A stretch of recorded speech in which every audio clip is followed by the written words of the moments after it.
అయ్యా మా కమలతోట ప్రజలు పడుతున్న బాధలు ఒక్కసారి చూడండి సార్. ఇంత వాగు, ఇది ఒరిస్సాకి ఆంధ్రకి ఇక్కడ సెంటర్లో ఉన్న బ్యాగవతి నది సార్.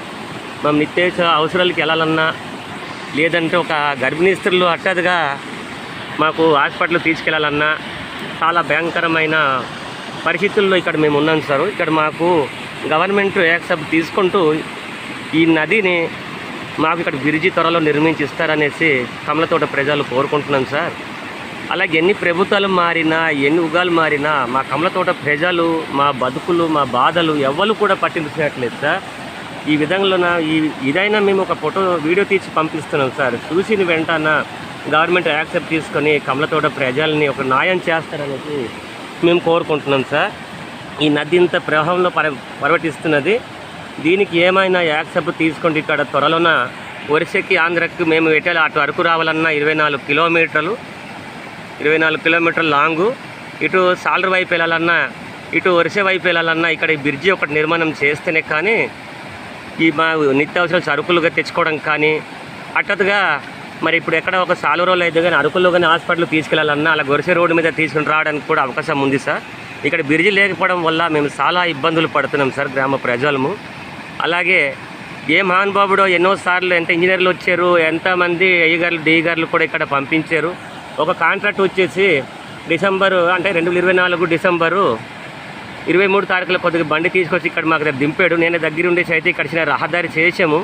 కానీ ఇక్కడ ఆ రోడ్ ఎలాగో ఆ మహానుభావుడు ఎలాగో చేసి ఇవ్వగలుగుతాడు సార్. దయచేసి మాకు ఇక్కడ త్వరలో బ్రిడ్జి నిర్మాణం అయినట్టుగా మాకు ఒకసారి మీరు యాక్సెప్ట్ తీసుకుంటూ మా కమలతోట ప్రజలకి నాకు న్యాయం చేస్తారనేసి మీకు మనవి చేస్తున్నాం సార్.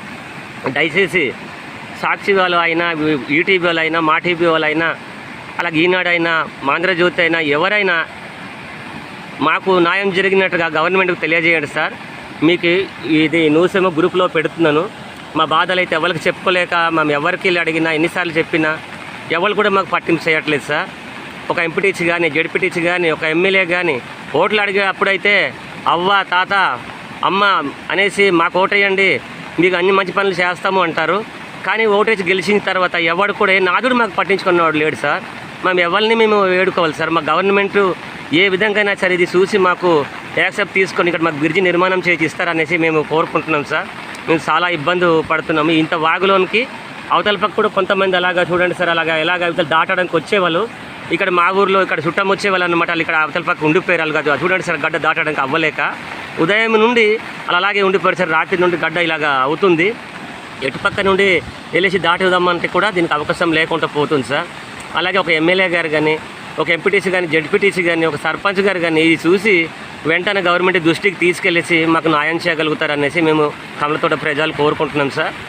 నిన్నటి నుంచి పడుతున్న ఇబ్బందులు అయితే మా ఇల్లులలో కారిపోతున్నాయి సార్. ఒకటి, రెండోది పిల్లలతో పాటు మీద టార్పల్ లాంటివి చిన్న చిన్నవి కప్పుకుంటూ కూడా చిన్న రేకులు నేర్చుకున్నారు. అవన్నీ పగిలిపోయిన తర్వాత టార్పల్ కప్పుకున్న రాత్రి అయితే పడుకోవడానికి చాలా ఇబ్బంది పడుతున్నారు సార్.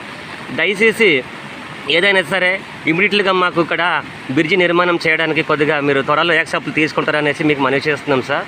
మాకు ఇప్పటికైతే మంచినీరు లేకైతే 27 సాయంత్రం నుండి ఇప్పటి వరకు ఒక మంచినీరు చుక్క కూడా మాకు దొరికేది లేదు సార్. ఈ బురద నీరు మేము ఎలా తాగాలి సార్? ఇదైనా చూసేసి గవర్నమెంట్ యాక్సెప్ట్ తీసుకుంటూ మాకు ఇక్కడ బోర్ కూడా వేయాలని మీకు కోరుతున్నాం సార్ కమలతోట ప్రజలు. అలాగే మాదల సచివాలయం నుండి డిఏ గారు వచ్చారు, ఎల్పర్ సార్ వచ్చారు, ఇంజనీర్ మేడం గారు వచ్చారు, సెక్రటరీ గారు వచ్చారు, సర్పంచ్ గారు వచ్చారు. తప్ప ఇక్కడ ఒక ఎంపీటీసీ లేదు, జెడ్పీటీసీ లేదు, ఒక ఎమ్మెల్యే గారు లేదు సార్. ఓట్లు అడగడానికి అయితే కొండలు లేదు, పెండలు లేదు, అంతా పరిగెడతారు సార్. ఓట్లు కావాలి అనుకుని వెళ్తారు సార్. అలాగే ఓట్లేసి గెలిచిపోయిన తర్వాత మా విలేజ్కి రండి సార్, మా బాధలు ఒకసారి చూడండి సార్ అంటే, లేదయ్యా మాకు పోలీసులు మాకు ప్రొటెక్షన్ ఇవ్వలేదు, మాకు ఎలా అవుతుంది అంటున్నారండి అంటే, ఓట్లు అడిగేప్పుడైతే పోలీసులు అడ్డుకోరు సార్. ఇప్పుడు ఓట్లు వేసి గెలిచిపోయిన తర్వాత ఏమో పోలీసులు అడ్డుకుంటున్నారు, మేము అక్కడికి వెళ్ళడానికి అవ్వట్లేదు అనేసి ఈ విధంగా మాట్లాడుతున్నారు సార్. ఎంతమంది నేను మా కాగితాలు ఇచ్చినా ఆ కాగితాలు ఏమి అవి చేస్తున్నారో, ఎంతమందికి మేము 2 పేపర్ ట్రీట్మెంట్లు కూడా ఇచ్చాము సార్ మా బాధలు ఇలాగ ఉన్నాయనేసి. అలాగే ఎవరు కూడా పట్టింపు చేసుకోవట్లేదు సార్. అలాగే మెడికల్ డిపార్ట్మెంట్ వాళ్ళకి తప్పు మనం చెప్పడానికి లేదు సార్. మేము ఫోన్ చేసేసరికి యాక్సెప్ట్ తీసుకుంటున్నారు యాక్చువల్గా. అలాంటిది యాక్చువల్గా వాళ్ళు వచ్చేసి కూడా ఇప్పుడు బురద నీరు మేము తాగుతుంటే విష జ్వరాలు అవ్వచ్చు, దగ్గు అవ్వచ్చు, జలుబు అవ్వచ్చు, ఏ బాధలతో ఉండినా సరే ఇవి జ్వరాలతో ఉన్న వాళ్ళకి ఇలాంటి నీరు తాగుతుంటే వాళ్ళు ఇప్పుడు మెడిసిన్లు తీసుకొని వచ్చేసి ఒక టానిక్ అవ్వచ్చు, ట్యాబ్లెట్ అవ్వచ్చు, ఇంజక్షన్లు అవ్వచ్చు చేసినా దానికి ఫలితం లేకుండా పోతుంది సార్. మెడికల్ డిపార్ట్మెంట్ యాక్సెప్ట్ తీసుకుంటుంది, వాళ్ళు తప్పు చెప్పడానికి ఎట్లేదు సార్. ఇది ఒక్కసారి చూసి దయచేసి ఏదైనా సార్ మా విధానం యాక్సెప్ట్ తీసుకుంటూ మాకు ఈ గడ్డ ఇది వరిసెకాంధ్రకి, ఇది పెద్దగుడి అంటారు, ఇక్కడికి ఇది వరిసెకాంధ్రకి ఇది బోర్డర్ సార్. ఇది బేగవతి నది. ఇక్కడ మాకు త్వరలో మాకు బ్రిడ్జి నిర్మాణం చేసి ఇవ్వగలరనేసి మా కమలాపూర్ ప్రజలు కోరుతున్నాం సార్.